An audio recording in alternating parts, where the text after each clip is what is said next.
বিভিন্ন কার্যসূচি নিয়ে বরাক সফরে এলেন মন্ত্রী জয়ন্ত মল্ল বড়ুয়া। মঙ্গলবার কুম্ভীগ্রাম বিমানবন্দর থেকে মন্ত্রী জয়ন্ত মল্ল বড়ুয়া শিলচরে উপস্থিত হয়ে শিলচর গুরুচরণ কলেজের অসম বার্ষিক সংখ্যালঘু উন্নয়ন বোর্ডের উদ্যোগে 128তম নেতাজি সুভাষচন্দ্র বসুর জন্মদিবস ও পরাক্রমা দিবস অনুষ্ঠানে অংশগ্রহণ করেন।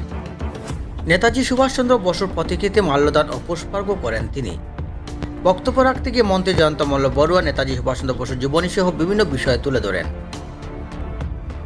অনুষ্ঠানে জেলা আয়ুক্ত রোহন কুমার ঝা, পুলিশ সুপার নমুল মাহাতো, বিজেপি জেলা সভাপতি মেয়নুদ রায়, কনাথ প্রকাশত, গুরুচরণ কলেজের অধ্যক্ষ বিভাস দে সহ অন্যান্যরাও উপস্থিত ছিলেন।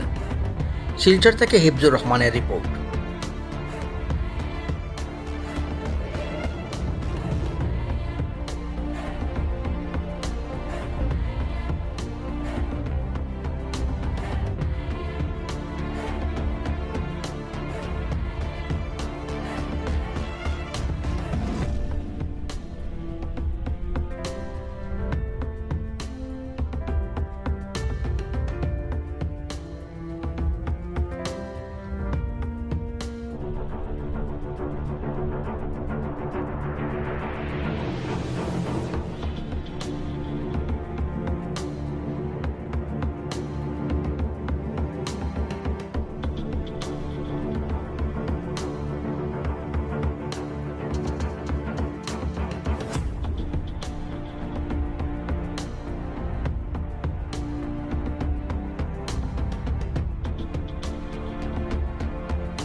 পরাক্রম দিবস উদযাপন কৰিছে।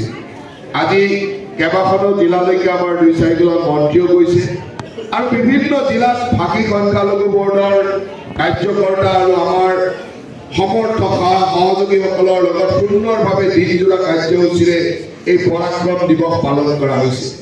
ইয়াৰ উদ্দেশ্য এটাই যে নতুন প্ৰজন্মক নেতাজীৰ মহান দেশপ্ৰেমেৰে আদৰ্শৰে কেনেকৈ উদ্বুদ্ধ কৰিব পৰা যায়, নতুন প্ৰজন্মক আকৰ্ষণ কৰিব পৰা বিভিন্ন প্ৰতিযোগিতা, বিভিন্ন ব্যৱস্থা এনেকৈ লোৱা হৈছে যাতে নেতাজীৰ দেশপ্ৰেমৰ কাৰণে আমাৰ প্ৰতিজন নতুন প্ৰজন্মই গম পাব পাৰে, নেতাজীৰ দেশপ্ৰেম সম্পৰ্কে উদ্বুদ্ধ হ'ব পাৰে।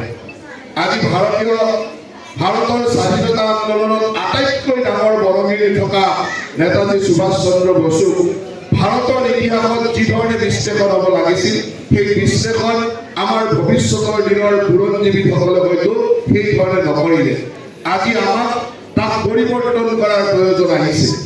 আৰু এই কথাটো অকল নেতাজীৰ ক্ষেত্ৰতেই নহয়, যদি আজি আপোনালোকে লক্ষ্য কৰে গোটেই ভাৰতবৰ্ষৰ ইতিহাসক আজি এনেধৰণে উপস্থাপন কৰা হৈছিল যি আমাৰ গৌৰৱোজ্জ্বল ইতিহাসক উপস্থাপন কৰা হোৱা নাই।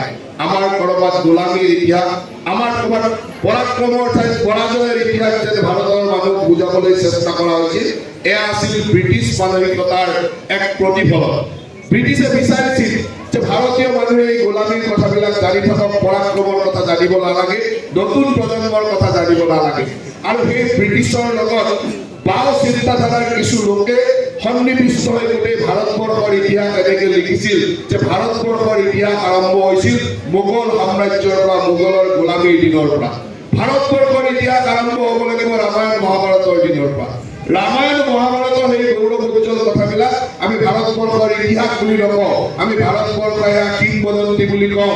আমি ক'ৰবাত এনেকৈ কওঁ যে সেইবিলাক যেন সাধু কথা, সেইবিলাক যেন বুৰঞ্জী নহয়। আজি ভাৰতবৰ্ষৰ এই ইতিহাসবিলাকক জাগ্ৰত কৰাৰ কাৰণে আজি কাম আৰম্ভ হৈছে। আজি ভাৰতবৰ্ষ